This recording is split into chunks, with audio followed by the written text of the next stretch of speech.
मुकुंद नाम के एक व्यक्ति ने बड़े संत को अपना गुरु बना लिया। मुकुंद ने गुरु तो बना लिया, लेकिन गुरु की बात मानकर सांसारिक मोह नहीं छोड़ा। भगवान की भक्ति को छोड़कर हमेशा गृहस्थ में ही फंसा रहा। उसे विश्वास था कि उसके बच्चे और पत्नी उसे बहुत प्यार करते हैं।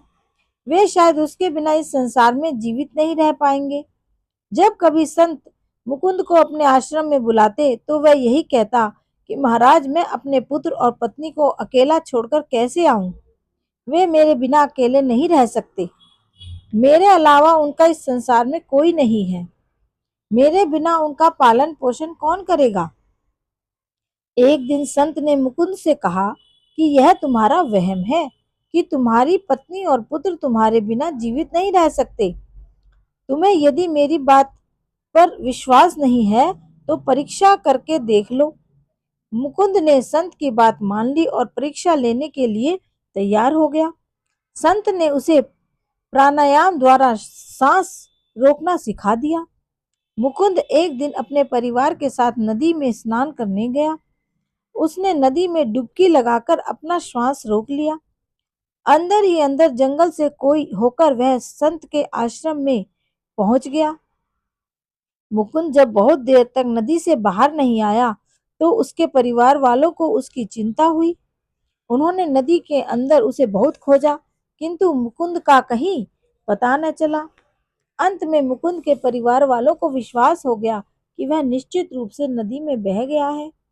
चारों तरफ मुकुंद के नदी में बह जाने का समाचार फैल गया। अब मुकुंद के मित्रों ने सोचा कि बेचारा मुकुंद तो मर गया, अब उसके परिवार का पालन पोषण कौन करेगा? हमें उसके परिवार का पालन पोषण करना चाहिए। ऐसा सोचकर सबने मुकुंद के परिवार की मदद करने का निश्चय कर लिया। दाल, चावल, आटा, चीनी सब वस्तुओं का प्रबंध मुकुंद के मित्रों ने कर दिया। रहने के लिए धर्मशाला में एक कमरा दे दिया। कुछ पैसे भी दे दिए जिन्हें वे जरूरत के समय खर्च कर सकें। कुछ दिन बाद मुकुंद की पत्नी संत के पास गई तो संत ने कहा, तुम्हें कोई तकलीफ तो नहीं हो रही है? घर का खर्च कैसे चल रहा है? मुकुंद की पत्नी बोली, महाराज, जाने वाले की पूर्ति तो कभी नहीं हो सकती, लेकिन हमारा निर्वाह पहले से भी अच्छा हो रहा है। मेरे पति के मित्रों ने जरूरत की सभी वस्तुएं घर में रखवा दी हैं। अब परेशानी कैसी? मुकुंद छिप कर बैठा अपनी पत्नी की सारी बातें सुन रहा था। इसी प्रकार कुछ दिन और बीत गए। संत ने मुकुंद से कहा कि अब तुम एक दिन घर जाकर अपने परिवार वालों को देखो कि वे किस प्रकार रह रहे हैं। मुकुंद संत की आज्ञा से रात के समय घर आया और दरवाजा खटखटाया तो उसकी पत्नी ने दरवाजा नहीं खोला और अंदर से ही बोली, कौन है? मुकुंद बोला, मैं हूँ, किवाड़ खोल। मुकुंद की आवाज सुनकर उसकी पत्नी डर गई। उसने सोचा कि शायद मुकुंद का भूत होगा। वह डरती हुई बोली, तुम तो मर चुके हो, मैं किवाड़ नहीं खोलूंगी। तुम्हें देखकर बच्चे डर जाएंगे। तुम्हारे मित्रों की सहायता से हमारे परिवार का जीवन निर्वाह पहले से बहुत अच्छा हो रहा है। आप हमारी चिंता मत करो, कृपा करके यहाँ से लौट जाओ।